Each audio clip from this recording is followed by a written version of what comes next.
Good afternoon from the home of Hell Track, Northwest Calgary, Alberta. Sorry the lighting in the weight room sucks. I got LED lights in it. It's not great for the camera. And I'm not going to be able to move around much because of the weight room. I'm literally right up against the wall here. So there's not much I can do, but either way, let's go through the new project. There's this one in the back here, the green bastard, has just been finished. Just needs the handlebar decals, and that one is completed. The VFR. My wife does not like riding the 20-inch bikes, and I think this is a cool bike, but she doesn't want to ride it. She rode it for a little while, liked it with the ape hangers. Then I put the 4-piece, and she hates how she liked the cruiser bars. Thinking of maybe selling that one. Definitely thinking of selling it. But the next project, I got all winter to figure this one out. I'm going to go right for the my critiques right away. First and foremost, single wall rims on a 24-inch freestyle bike. What are you thinking, GT? I'm lucky I'm going to get a week out of these. But lucky for me, I have a set of Sun Rhino Light hoops ordered on eBay, and they're going to come, and I'm going to have them strung to these hubs.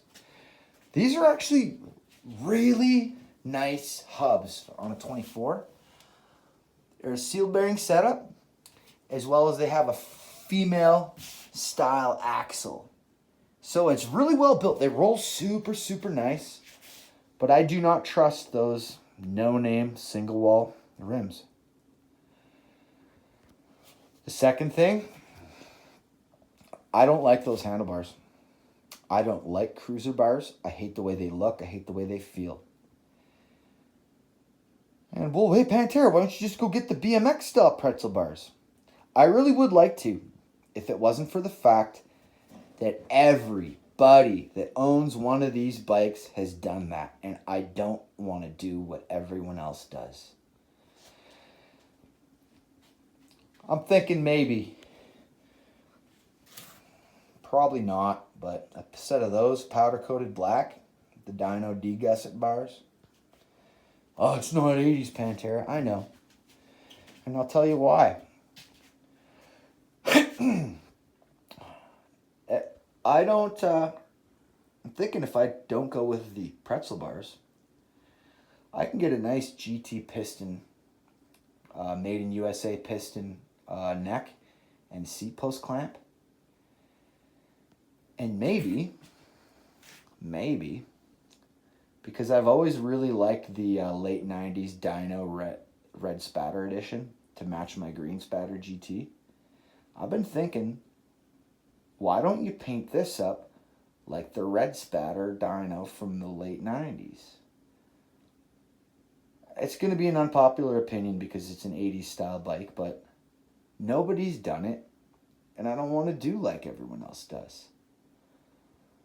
But if we don't do that, the first thing that came to my mind when I saw this bike, because I do not like these decals. I've never liked that shade of, what is it, Miami blue? Because of the Miami Dolphins, whatever. And I've never really liked yellow. I don't. They gotta go. If I don't end up going with the 90s thing, what I have thought is I'm gonna have the frame, I'll strip off the stickers, and I will have the frame spattered in black. So it'll be black and white. And I will get the 85 style Dyno decals with the breakaway stripes in black and gray. And I will do that. But I just got the bike and my mind's going a million different places. And of course, you know what I really don't like? I don't like the smoothie tires. But a few of my buddies are like, oh, they're cool, they look like racing tires. Yeah, but they suck. They're not going to be good to ride on. I will not like them because I can't take it over any kind of terrain. Or ride it when it's even a little bit wet. It happens sometimes when you're way out in the middle of nowhere in Calgary. Sometimes you get a little rain. And I don't want to be slipping all over the place, so I really want to go with Maxxis hookworm tires. Another critique would be, because I'm going to ride it tomorrow. Tonight's a little too cold. It's -5. So I'm going to go out tomorrow in the pluses and maybe possibly get my only ride of the year until next season out on this thing to see if that chainring is too small.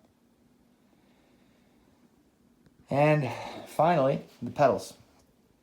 The just GT platform pedals. You know, I had the same pedals on my Brian Kaczynski, and I rode the pedals for 3 weeks, and they started making this grinding sound. Because the bike was on warranty, I got them to order another set of pedals from GT. They were fine for about a week and a half, and they started making a grinding sound again. So they're cheap shit pedals. They don't deserve to be on this bike, and I'm definitely going to be upgrading that to something else. I'm not sure what yet, but we're going to figure that out. And my final critique. Well, one, I don't know how the hell they got that big scratch on my brake. I don't know what the freaking hell they did do that, but they scratched my brake. And not just that, it's an Odyssey Springfield. And if you've seen my prior videos, I had an Odyssey Springfield on my Brian Kaczynski team signature, and the damn tensioning spring breaks randomly, and I'm not having that on my bike. They're okay. What are these? I don't know if they're called ProTech or something. What are they? But just these V-brakes, they're okay. They're not bad V-brakes, really they're not, but if I replace the front brake, I want to get something to match the back. This is why my wife got so freaking mad about me buying another bike, because it's never just the bike. It's all this shit that goes with it and the money and the time. And she loves riding with me, but she doesn't like the money that I spend on these things. I mean, I don't spend that much money. It's not like I got 80s bikes that cost so much, you know. But either way, from the home of Hell Track, right here in Northwest Calgary, Alberta. Hey, my knee didn't crack that time. I hope everybody has a fantastic day.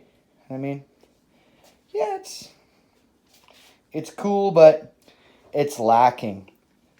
I hate those decals. Not the decals themselves, but the colors. I just can't stand that. Either way, I appreciate everybody that's watching and everybody that's put a like on my past videos and sent comments. I really appreciate when you guys comment on it. You know, I do. If you guys have any suggestions, what I should do, what I shouldn't do, feel free to leave it down there, man. I got pretty thick skin. I can handle it. But I tried getting a 2001 GT Pro Series. It was in really good shape, but it sold on me, and I sourced out another one and literally sold the night I was going to buy it. And I got frustrated because I knew that fixing up the older bike was going to run me in parts. It's going to be a lot more expensive than buying a newer complete bike. And this one was $699 Canadian, which is like, 10 American dollars. But it was $699 Canadian, regular, it was like $1,300 bike. And I figured, hey, that's a good deal. And the best part about this bike is I got a white Dyno 24-inch. It's just a Dyno 24-inch. I'm not going to see another one of these in the city. I see GTs all over, and I love my GTs. I see way the hell too many SE bikes. I don't have anything against SE bikes, but all they do is change the paint and put new stickers on it and call it some other shit. Build another bike, damn it. I appreciate the history that SE's put in, but you guys are just making too many of the same bikes in different colors. And you know what? At least GT is making an effort.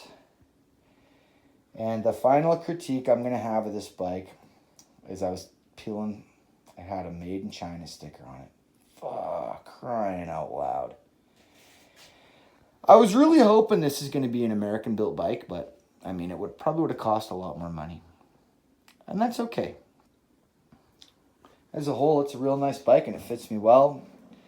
Strange thing is I'm 5'9.5", and with my feet on the ground and that seat bottomed all the way down, I won't be able to raise it up and touch my feet on the ground. So it's a little strange. It's not like my racing bikes that I would put a longer seat post on to make it comfy. But either way, it's been a long video. 10 minutes now. It's probably my longest video. But from the home of Hell Track right here in northwest Calgary, Alberta. My home. Y'all stay rad now.